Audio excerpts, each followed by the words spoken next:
ایک business man نے خواب میں دیکھا کہ ایک شخص اس سے کہہ رہا ہے کہ تمہاری کمپنی کے مین گیٹ کے سامنے جو پھل بیچتا ہے اس کو عمرہ کرا دو۔ نیند سے بیدار ہوا تو اسے خواب اچھی طرح یاد تھا، مگر اس نے وہم جانا اور خواب کو نظر انداز کر دیا۔ 3 دن مسلسل ایک ہی خواب نظر آنے کے بعد وہ شخص امام کے پاس گیا اور اپنا خواب بیان کیا۔ امام صاحب نے کہا، اس شخص سے رابطہ کرو اور اسے عمرہ کروا دو۔ اگلے روز بزنس مین نے ایک ملازم سے اس پھل فروش کا نمبر معلوم کرنے کو کہا۔ بزنس مین نے فون پر اس پھل فروش سے رابطہ کیا اور کہا کہ مجھے خواب میں کہا گیا ہے کہ میں تمہیں عمرہ کرواؤں، لہٰذا میں اس نیک کام کی تکمیل کرنا چاہتا ہوں۔ پھل فروش زور سے ہنسا اور کہنے لگا، کیا بات کرتے ہو بھائی، میں نے تو مدت ہوئی کبھی فرض نماز ادا نہیں کی اور تم کہتے ہو کہ تم مجھے عمرہ کروانا چاہتے ہو۔ بزنس مین اصرار کرنے لگا اور اسے سمجھایا کہ میرے بھائی، میں تمہیں عمرہ کروانا چاہتا ہوں، سارا خرچ میرا ہوگا۔ ہنسی بحث کے بعد آدمی اس شرط پر رضامند ہوا کہ ٹھیک ہے میں تمہارے ساتھ عمرہ کروں گا، مگر میرے تمام اخراجات تمہارے ذمہ ہوں گے۔ وقت مقررہ پر جب وہ ایک دوسرے کو ملے تو بزنس مین نے دیکھا کہ واقعی وہ شکل و صورت سے کوئی اچھا انسان نہیں دکھائی دے رہا تھا۔ اس کے چہرے سے عیاں تھا کہ وہ نماز کم ہی پڑھتا ہے۔ اسے بڑا تعجب ہوا کہ یہ وہی شخص ہے جسے عمرہ کرنے کے لیے خواب میں 3 مرتبہ کہا گیا۔ دونوں مکہ مکرمہ عمرہ کے لیے روانہ ہو گئے۔ میقات پر پہنچے تو غسل کر کے احرام باندھا اور حرم شریف کی طرف روانہ ہو گئے۔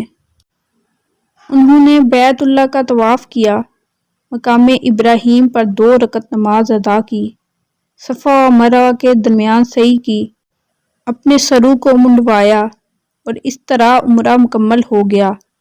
اب انہوں نے واپسی کی تیاری شروع کر دی۔ حرم سے نکلنے لگے تو پھل فروش بزنس مین سے مخاطب ہوا اور کہنے لگا، دوست، حرم چھوڑنے سے پہلے میں 2 رکعت نفل ادا کرنا چاہتا ہوں، نہ جانے دوبارہ عمرے کی توفیق ہوتی بھی ہے یا نہیں۔ بزنس مین کو کیا اعتراض ہوتا؟ اس نے کہا، نفل پڑھو اور بڑے شوق سے پڑھو۔ پھل فروش نے اس کے سامنے نفل ادا کرنے شروع کر دیے۔ جب سجدے میں گیا تو اس کا سجدہ طویل سے طویل تر ہوتا چلا گیا۔ جب کافی دیر گزر گئی تو بزنس مین نے اسے ہلایا۔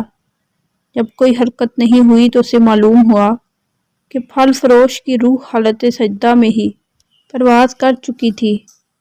پھل فروش کی موت پر اسے بڑا رشک آیا اور وہ رو پڑا کہ یہ تو حسن خاتمہ ہے، کاش ایسی موت میرے نصیب میں ہوتی۔ اس خوش قسمت انسان کو غسل دیا گیا اور حرم میں ہی اس کی نماز جنازہ ادا کی گئی۔ ہزاروں فرزندان اسلام نے اس کا جنازہ پڑھا۔ وفات کی اطلاع اس کے گھر والوں کو دی جا چکی تھی۔ بزنس مین نے اس کے گھر کا تمام خرچہ اپنے ذمہ لے لیا۔ پھل فروش کی بیوی سے تعزیت کرنے کے بعد بزنس مین نے کہا، میں جاننا چاہتا ہوں کہ تمہارے شوہر کی ایسی کون سی عادت یا نیکی تھی کہ اس کا انجام اس قدر عمدہ ہوا اور اسے حرم میں سجدے کی حالت میں موت آئی۔ بیوی نے کہا، بھائی، میرا خاوند کوئی نیک آدمی تو نہیں تھا، میں اس کی کوئی خاص خوبی بیان تو نہیں کر سکتی، ہاں مگر اس کی ایک عادت ضرور تھی کہ وہ ہمارے ہمسائے میں ایک غریب بیوہ اپنے چھوٹے بچوں کے ساتھ رہتی ہے۔ میرا شوہر روزانہ بازار جاتا تو جو چیز اپنے بچوں کے لیے کھانے پینے کی لاتا وہ اس بیوہ اور اس کے یتیم بچوں کے لیے بھی لے آتا اور اس کے دروازے پر رکھ کر اسے آواز دیتا، اے بہن، میں نے کھانا باہر رکھ دیا ہے، اسے اٹھا لو۔ یہ بیوہ عورت کھانا اٹھاتی اور آسمان کی جانب سر اٹھا کر دیکھتی اور کہتی، اے اللہ رب العزت، آج پھر اس نے میرے بھوکے بچوں کو کھانا کھلایا، اے اللہ رب العزت، اس کا خاتمہ ایمان پر فرما۔ زندگی تو جیسے تیسے بہرحال گزر ہی جانی ہے، لیکن جس قدر ممکن ہو لوگوں کی مدد کیا کریں۔ اللہ تعالیٰ ہمیں ہر طرح کی برائیوں سے اپنی پناہ میں محفوظ کرے اور ہمارا خاتمہ بھی ایمان پر فرمائے۔ آمین ثم آمین۔